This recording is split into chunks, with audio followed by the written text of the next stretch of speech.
All things considered, if we were able to wrap up the month of February right there and call it good, our average high would be 51 degrees. Now, here's the interesting thing. As we push into our last full week of the second month, we're not even going to come close to seeing that 50 again. This is also a little bit deceiving. Our high on Tuesday, 68 degrees, because that's exactly where we were, 68.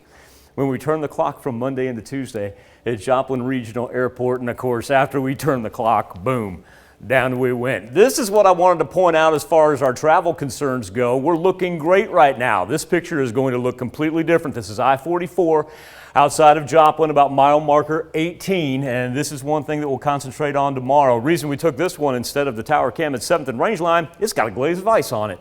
That's got a lot to do with that elevation. It was glazed over earlier.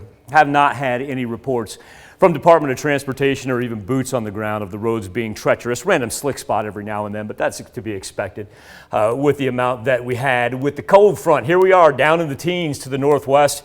Even everybody below I-44 now dropping easily below the freezing mark. How about anywhere from about a 40 to almost 50 degree difference from where we stood at this point in time on Monday. Cloud cover has maintained. We've been able to take our thunderstorm activity and our rain, push it way off to the east right there. Now overnight, as far as what we picked up for our precipitation accumulation, we did get about 1.5 inches just south of Monette. This is equivocates to about anywhere from 1/4 to about 3/4 of an inch.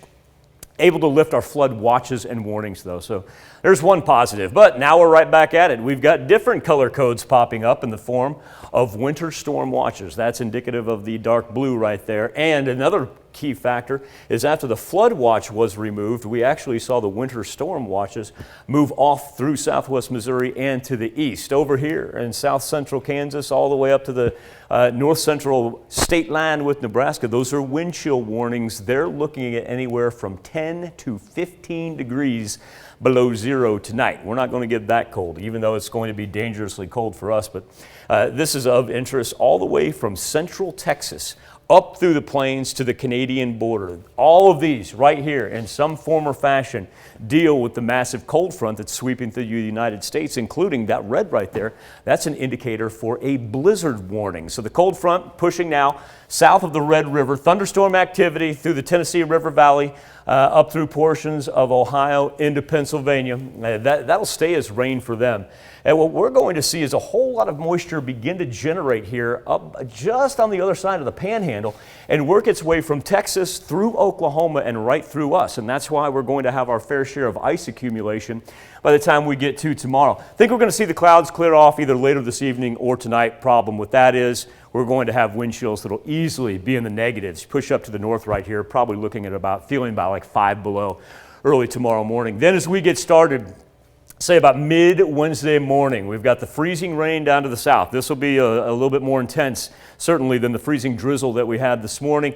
We'll have the dividing line work up north of I-44, where it will be mostly snow. But at the same point, we see a little bit of that freezing rain want to make its way on the other side of the interstate. And this is going to last all the way into Thursday morning. So we need to anticipate travel problems for not only Wednesday afternoon, evening, nighttime, but all the way into Thursday morning as well. As far as the ice tracker goes, we're looking at a glaze anywhere from 1/10 of an inch as you build your way from north down to south, get on your dividing line. 1/4 of an inch of ice accretion, folks. That is rather impressive. And as far as the snow goes, you'll see the line come right through there where we're looking at the most. Don't think we'll see more than 2 inches. We'll see some places that probably get close to 2 inches if you work up to the north right there. But then, Tanya, here's the problem. Where does it go? I can't get you consistently above 32 there, really, until we get to Saturday, Sunday, and Monday. Yeah, well, I'm looking forward to a warm-up, and I guess it just won't be this week. And it's crazy to think that now that I factored in today's high because we've hit it. 22 days in, our average high for February, almost 51 degrees. Well, you get days like yesterday that really offset it. There we go. I know, that's how we finish her off. All right, thanks, Michael.